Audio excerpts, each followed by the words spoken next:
right, hello wine drinking people. Time for more of what I've had to drink yesterday, and our first Penfolds Grange tasting is under the belt here for 2014. This is an annual event, and well, at least do one, and we're doing two this year, and that's because our good friend Lynn came in a week earlier than we thought. Well, we have to put this on the calendar 6-8 months in advance. This is, like I said, a yearly event. Usually someone from Penfolds is in town in July.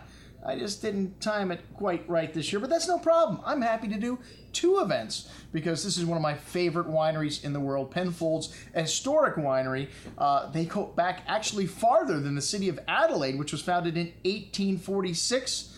44, I think, well, Penfolds was founded 2 years before, whatever it was. Anyways, this is a historic property, and the great Max Schubert, who created Grange, started at Penfolds as winemaker in the 1930s. I think it was 1938. He had to leave to fight World War II, and he was afraid he was going to lose his job, but one of the Penfolds family actually went with him and said, "Don't worry, Max, you got a job when you come back here if you live through the war," and of course he did, and then went on to become one of the great winemakers in Australia, and really one of the iconic winemakers of the 20th century.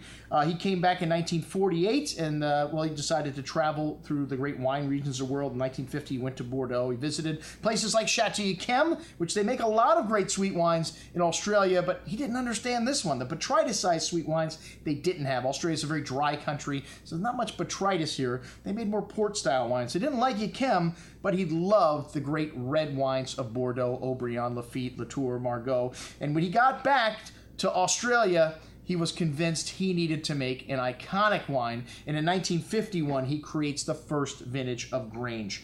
And Grange is a Cabernet and Syrah blend, but back then there wasn't a lot of Cabernet. Actually, they have the oldest plantings on earth in Cabernet in the Kalimna vineyard.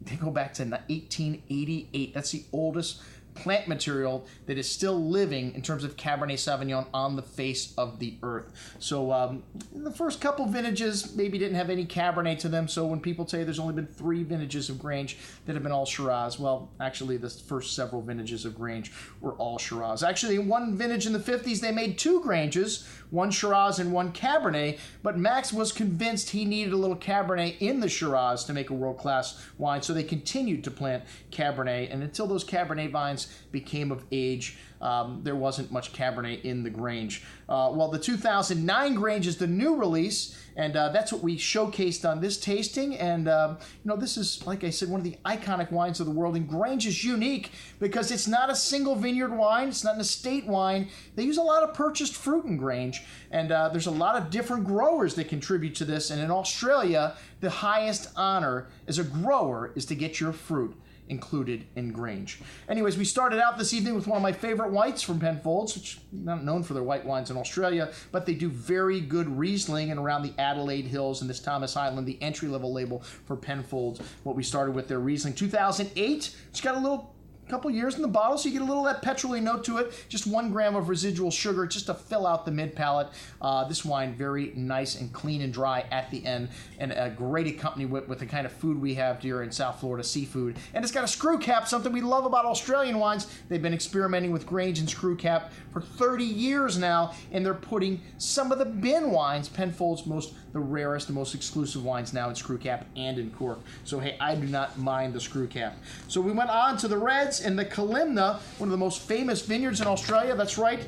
You know, Lynn, our host, kind of compared Kalimna to Von Romane. You know, you have Village Wines there, which, you know, they make some of their entry-level wines with fruit from this vineyard. Then you have Premier Cru wines there, which you could compare the Bin 28 to like a Premier Cru from Von Romane. And then, of course, you have Grand Crus like La Tâche, which you could compare to Grange or some of the the bin wines they make, the Bin 68, the 42, and things like that. But we had the 28 Kalimna, and this is no longer a single vineyard wine. It does contain fruit from other vineyards. In 1945, Penfolds purchased this vineyard, and the original plantings go back to 1888, as I mentioned before. George Swan Fowler planted that, and still in production today. And every once in a while, they do make a single vineyard wine from this old plantings, and the most expensive wine in the world. They've got this new bottle that's sealed on both ends that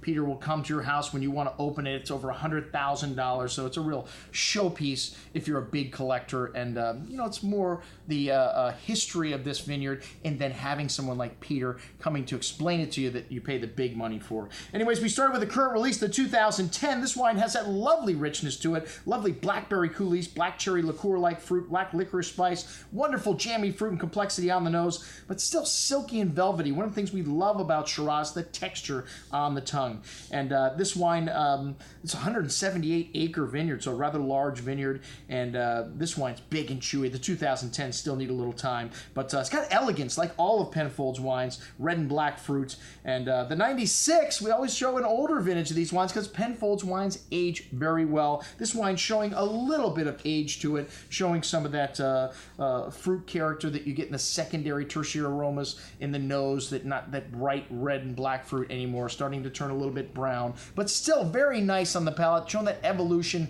and silky smooth, still very much alive, but kind of on its downside. The 1996, if you've got this vintage of Kalimna, you probably want to drink it up.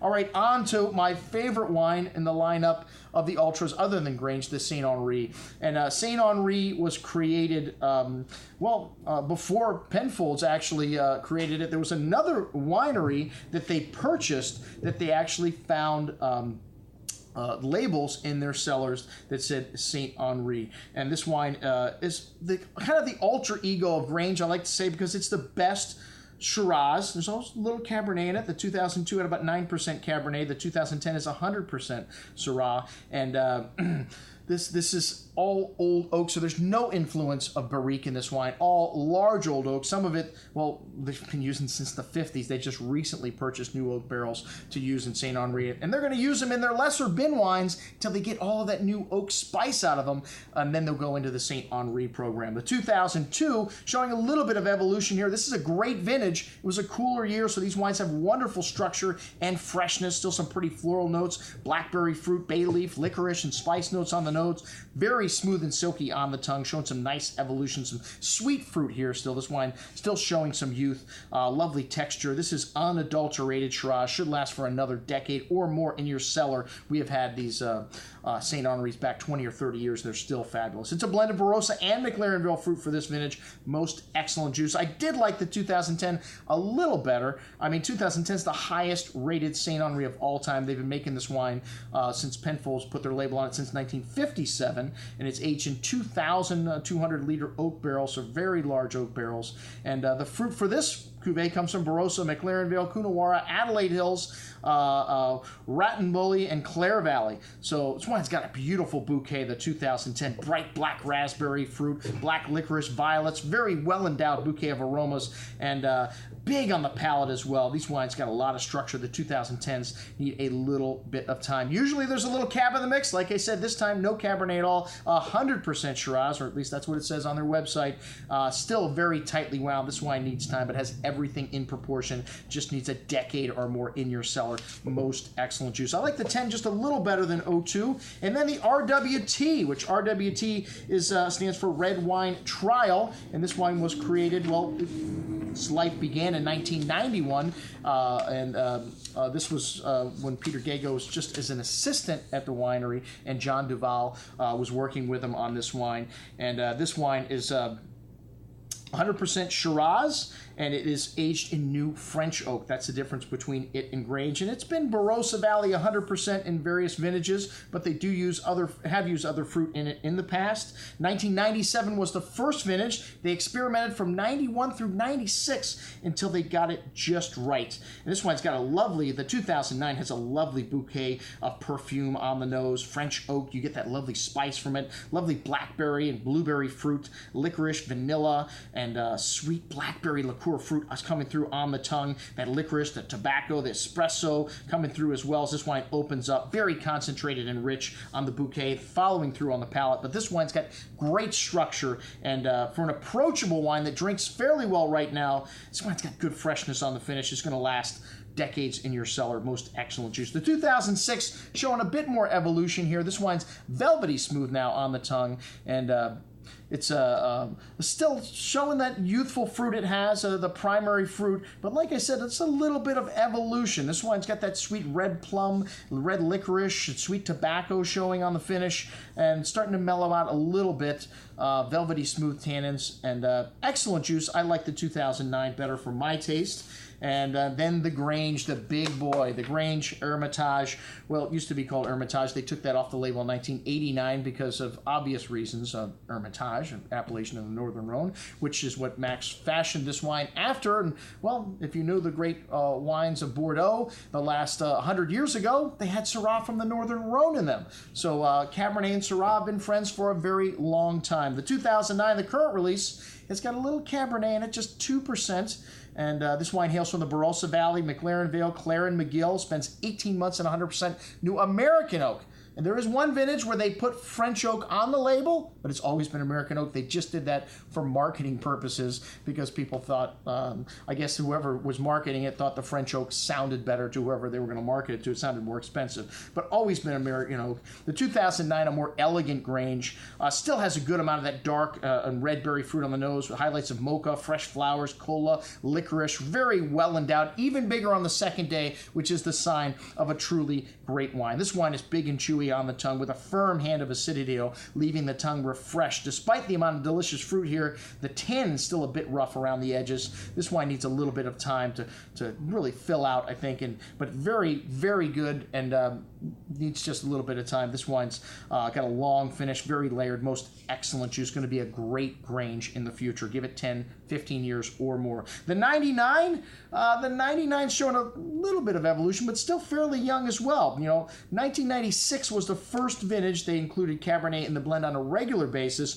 but there were only 3 vintages in the past that had no Cabernet in them after that, and 99 is one of them. Actually, it's the second since 63. So a bit of menthol note shown here. You get a lot of eucalyptus in some of the Shiraz from South Australia, but this wine still has a solid core of black raspberry, blueberry fruit, and some tannins still. Tannins showing they're softening a little bit, but still a little bit to resolve here as well. Still a little bit dry in the finish, and wonderful acidity holding things together. This wine starting to come out of its shell, but it needs another decade or more to reach full maturity. Most excellent juice. And that's what we had to drink at our Penfolds, our first Penfolds Grange tasting here this year in 2014. I'm your host, Andrew Lamposoni, signing off for the Wine Watch, saying remember, always drink the good stuff first.